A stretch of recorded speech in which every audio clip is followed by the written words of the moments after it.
नमस्कार जय जगन्नाथ ग्रुप तरफ आउ गोटे फ्रेश ब्लॉग को आपण स्वागत। आम ए बाहर पुरी जिले में थिबा जो प्रसिद्ध महावीर पाखक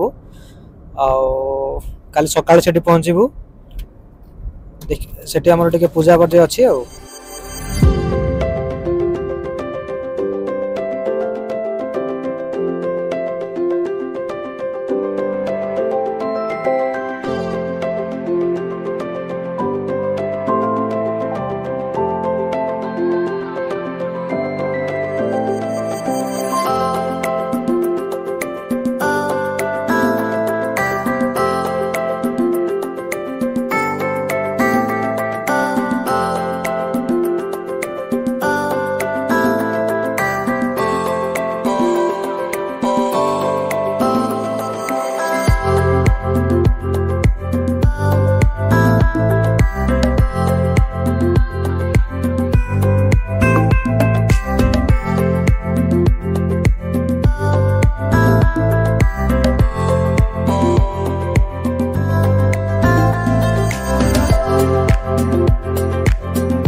तो फाइनाली एबे हम आसिक शिरोली महावीर में पहुँचलु और चलतु देखा केमती कौन से मंदिर भितर बुलिक देखा केमती कौन पूजा काम चलती।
आमर महावीर पाखक आसवर गोटे उद्देश्य अच्छी जहाँकि आम महावीर पाखे गोटे अन्न भोगर आयोजन करूँ।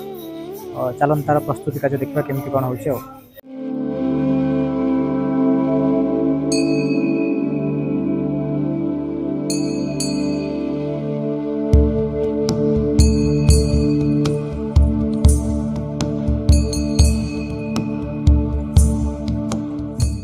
एबे आमर प्रसाद प्रस्तुत हो जाइए। आम ताकू नहीं कि अन्य गोटे आश्रम वृद्धाश्रम जाऊँ सेठी सेवन निमंत्रण व्यवस्था है।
जय जगन्नाथ।